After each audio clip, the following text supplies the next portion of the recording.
Assalamualaikum warahmatullahi wabarakatuh. Sahabat perspektif dimanapun Anda berada, selamat datang kembali di podcast Hasnawi Haris Perspektif. Pada episode kali ini kami akan berbincang tentang satu topik yang menarik dan penting, yaitu tentang profil pelajar Pancasila kaitannya dengan konsep deep learning. Dan bersama kita Profesor Hasnawi Haris. Ya. Beliau kita kenal adalah Ketua PGRI Provinsi Sulawesi Selatan, Sekretaris Dewan Pendidikan Sulawesi Selatan, dan Guru Besar di Fakultas Ilmu Sosial dan Hukum Universitas Negeri Makassar. Kita ingin menggali seperti apa perspektif Prof tentang dua konsep tadi, profil pelajar Pancasila dengan konsep deep learning. Prof, untuk mengawali perbincangan, sebetulnya dua konsep yang selama ini berdiri terpisah. Apa sebetulnya itu yang kita maksud dengan profil pelajar Pancasila ini untuk mengingatkan kembali pemirsa kita dan konsep deep learning, Prof. Baik, Pak Ari, terima kasih. Assalamualaikum warahmatullahi wabarakatuh. Salam perspektif.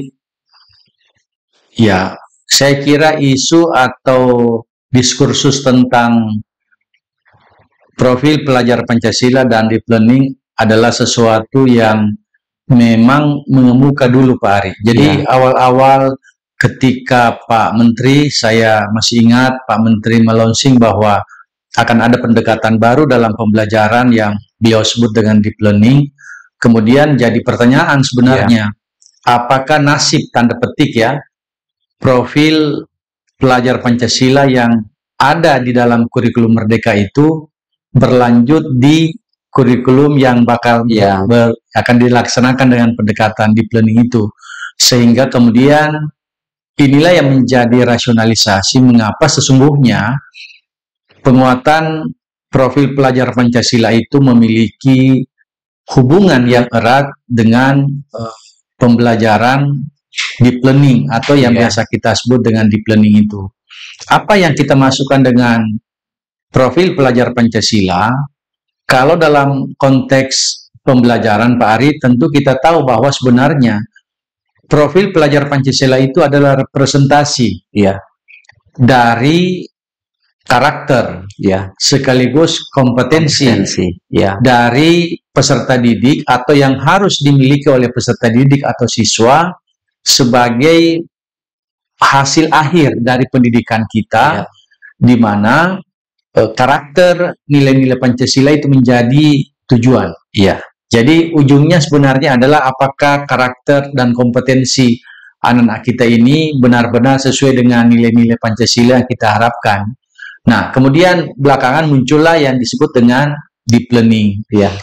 Banyak referensi yang saya baca, deep learning ini kalau dikaitkan dengan profil pelajar Pancasila itu disebutkan sebagai profil lulusan pembelajaran mendalam, PLP mendalam itu. Sehingga kalau kita bicara tentang profil lulusan pembelajaran mendalam atau deep learning itu sebenarnya lebih kepada konteks yang memposisikan pendekatan pembelajaran deep learning ini sebagai alat bantu agar proses pembelajaran yang dilakukan itu kemudian memperhatikan aspek-aspek yang istilahnya aspek-aspek deep learning pembelajaran mendalam itu, bagaimana melahirkan pemikiran yang kritis, bagaimana melahirkan kreativitas, melahirkan kolaborasi dalam pembelajaran, agar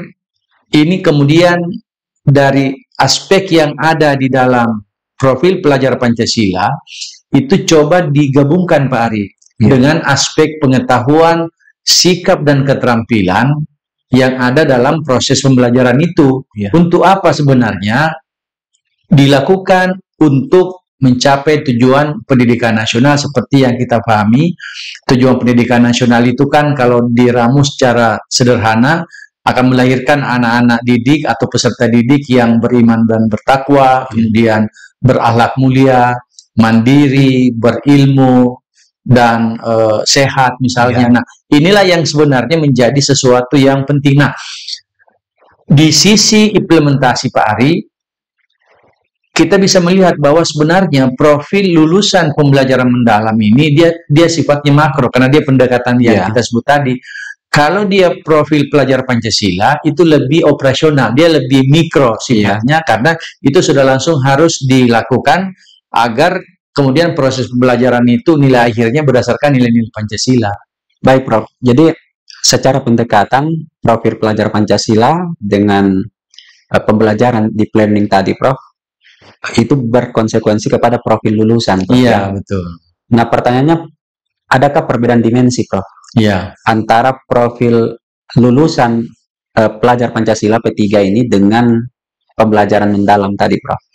Ya, kalau kita lihat sebenarnya dari berbagai referensi, meskipun sebenarnya aturan teknis tentang profil lulusan pembelajaran mendalam ini belum spesifik ada juknisnya, tapi saya melihat dari banyak referensi Pak Ari itu dari jumlahnya itu bertambah.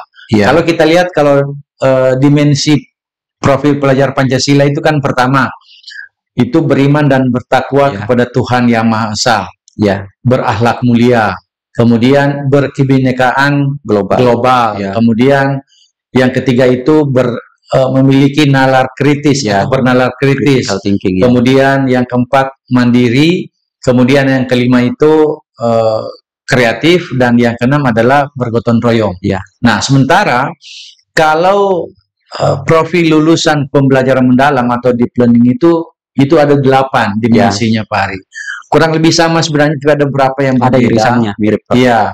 Yang pertama itu kalau kita mau urut, ya dia dalam konteks melahirkan pendekatan yang kemudian membuat anak-anak memiliki keimanan dan ketakwaan kepada Tuhan Yang Maha Esa. Kemudian dia kewargaan, dia ada dimensi kewargaan. Kemudian yang ketiga penalaran kritis, kemudian yang keempat itu kreativitas, kemudian yang kelima itu kemandirian, kemudian keenam kolaborasi, kemudian ketujuh itu kesehatan, dan kedelapan itu komunikasi. Jadi dari sisi ini sebenarnya Pak Ari bertambah dua dimensi profil pelajar Pancasila. Kalau di pembelajaran mendalam ini ada tambahannya 2 menjadi 8. Jadi memang ada yang sama tapi ada tambahan. Itu yang membedakan dimensi antara profil lulusan pelajar Pancasila dengan profil lulusan pembelajaran mendalam, Prof.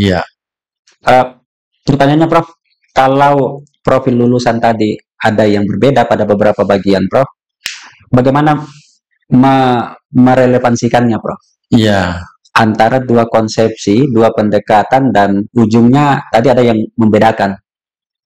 Baik Pak Ari. Jadi kalau kita lihat apa relevansi kedua dimensi di profil pelajar Pancasila dengan pembelajaran mendalam itu, pertama kalau kita lihat itu aspek pertamanya sama-sama sebenarnya dia memiliki nilai spiritual, Pak Ari. Nilai spiritual inilah yang kemudian membuat antara profil pelajar Pancasila dengan pembelajaran mendalam ini sama. Itu satu. Terus yang kedua, meskipun namanya atau katanya berbeda, tapi sebenarnya ini kan maksudnya sama. Kalau di profil pelajar Pancasila itu dia gunakan kata mandiri, kalau di pembelajaran mendalam disebut dengan kemandirian.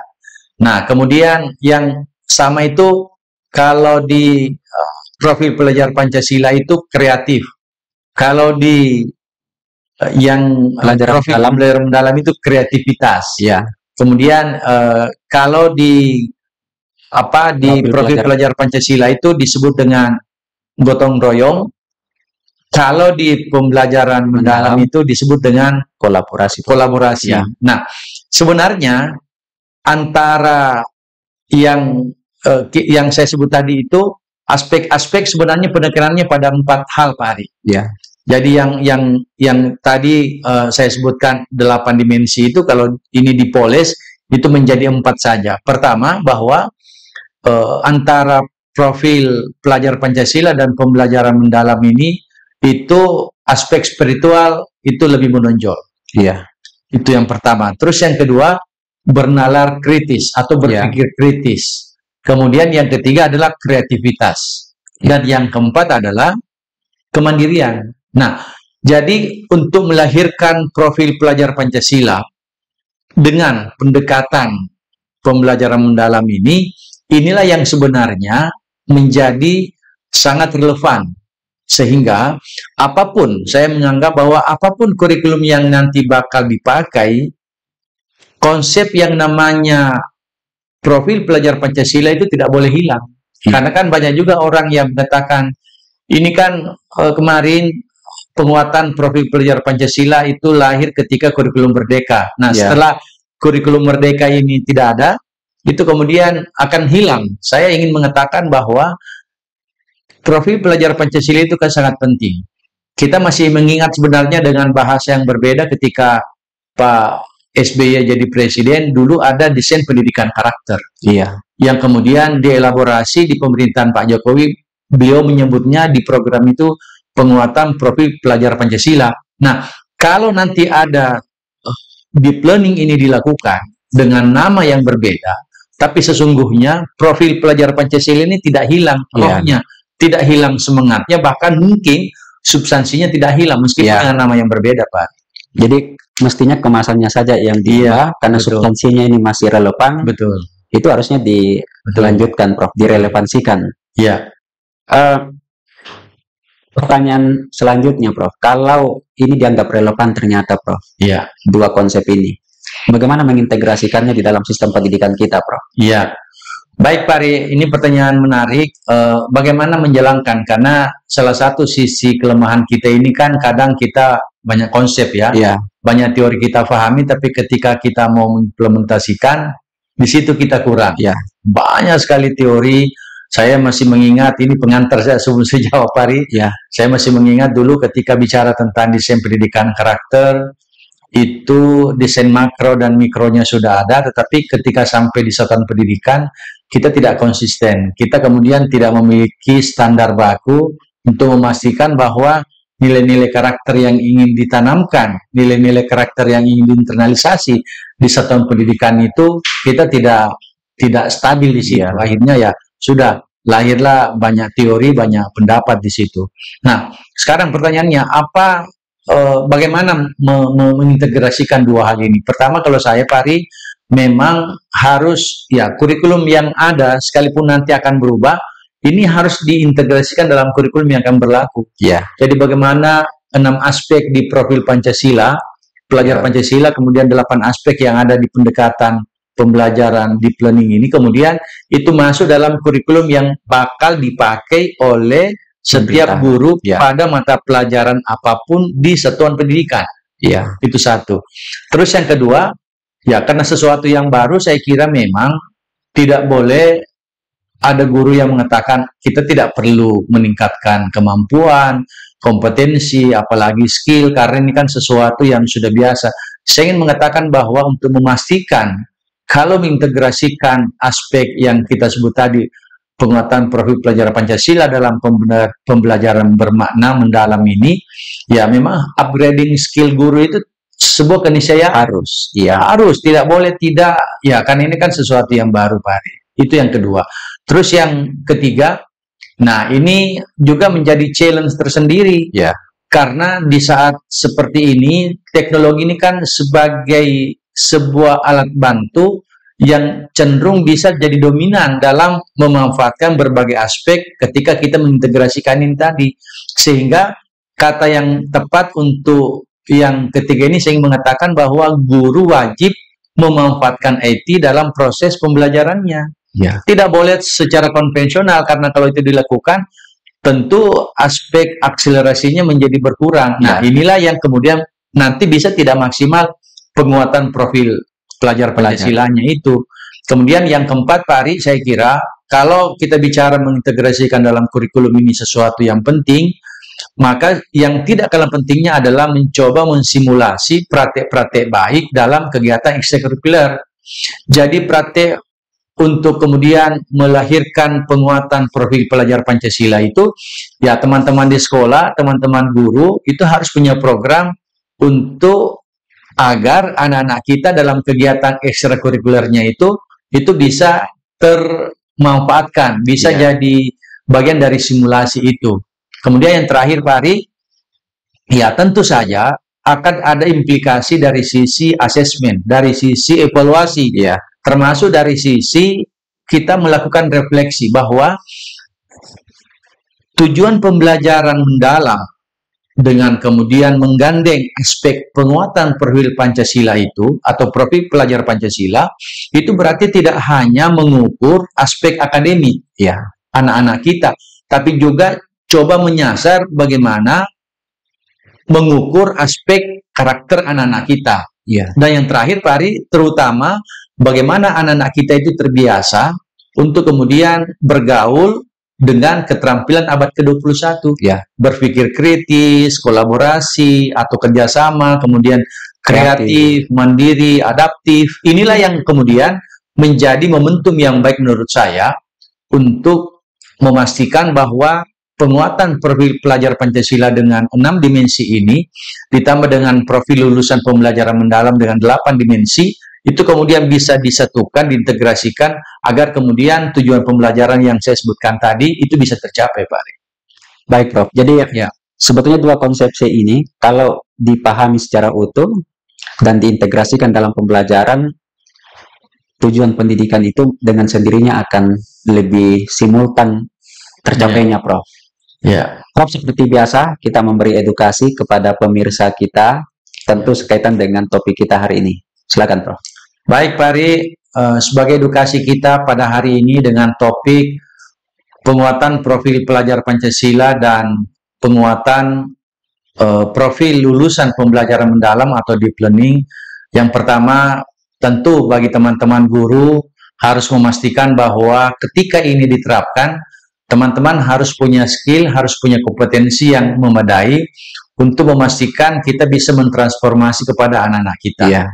Yang kedua, tentu dengan model deep learning ini dengan pendekatan yang tiga pilar itu berkesadaran, bermakna dan menyenangkan, Pak Ari, ini kemudian akan membuat suasana pembelajaran sedikit berbeda dari sebelumnya. Jadi ekosistem pembelajaran yang mencoba menghubungkan antara penguatan profil pelajar Pancasila sebelumnya dengan yang ada profil pembelajaran lulusan pembelajaran mendalam ini kemudian itu bisa disatukan. Nah, yang ketiga tentu kita juga berharap bahwa teman-teman kepala sekolah, teman-teman manajer di sekolah tentu harus bisa memastikan untuk menyiapkan berbagai fasilitas agar keinginan anak-anak kita, keinginan tujuan pembelajaran kita untuk melahirkan anak-anak yang cerdas, anak-anak yang memiliki katakanlah karakter 6 dimensi di profil pelajar Pancasila dengan 8 karakter dimensi yang ada di pembelajaran mendalam ini bisa kita capai, dan ini semua bisa kita capai kalau kerjasama, kolaborasi antara guru, siswa, dan sekolah itu bisa bersatu. Nah, kalau itu bisa dilakukan, insya Allah pendidikan yang akan datang ini akan semakin baik, akan semakin berkualitas tentu, Pak. Baik, kira itu. Baik, terima kasih, Prof, atas edukasi, atas perspektif yang diberikan. Sahabat perspektif dimanapun Anda berada, demikianlah perbincangan kami. Pahami lebih dalam, edukasi tanpa batas, dan salam perspektif. Salam perspektif. Wassalamualaikum warahmatullahi wabarakatuh.